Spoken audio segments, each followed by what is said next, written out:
દિવસમાં આખું ભાગવત સંભળાવી દીધું અને એને મોક્ષની પરમ ગતિ આપી દીધી.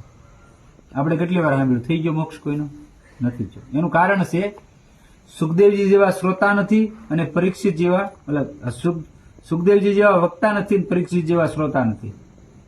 સાંભળવા વાળો સામે પરીક્ષિત જેવો તો હોવો જોઈએ ને, સુખદેવજી જેવા વાંચવા વાળા હોય તો. શ્રોતા સામે એવા હોય ને સાંભળવા વાળા તો લક્ષિત કરે તો ઝાઝી વાર નથી લાગતી. ભક્તિમાં પ્રવેશ કરતા નથી લાગતી, જ્ઞાનમાં પ્રવેશ કરતા નથી લાગતી.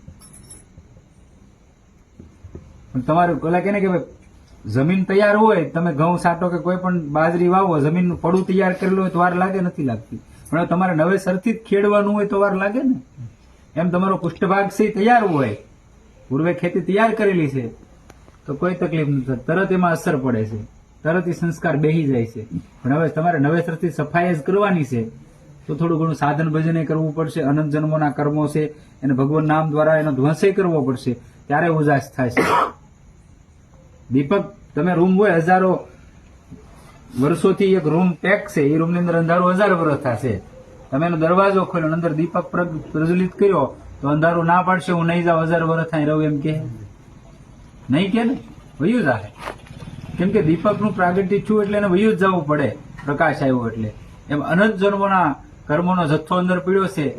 ભગવાનનું નામ આવ્યું એટલે ધીમે ધીમે જાતું જાય છે. ઘણાના પછી એવા પ્રશ્નો હોય છે કે ભાઈ એમાં ભગવાન નામ લઈ મન નથી લાગતું, યા તો એવા વિચારો આવે છે. તો એનું એક જ કારણ છે કે એ આવતા નથી, જાય છે, ડિલેટ થતા હોય છે. કેમ કે તમે પૂર્વે જીવી ગયેલા છો, અમુક એવા સંસ્કારો જાગૃત થતા હોય છે. ઘણીવાર આપણને એમ થાય કે ભાઈ સ્વપ્નમાં મને 2 જણા મારતા થાય, એનું કારણ શું?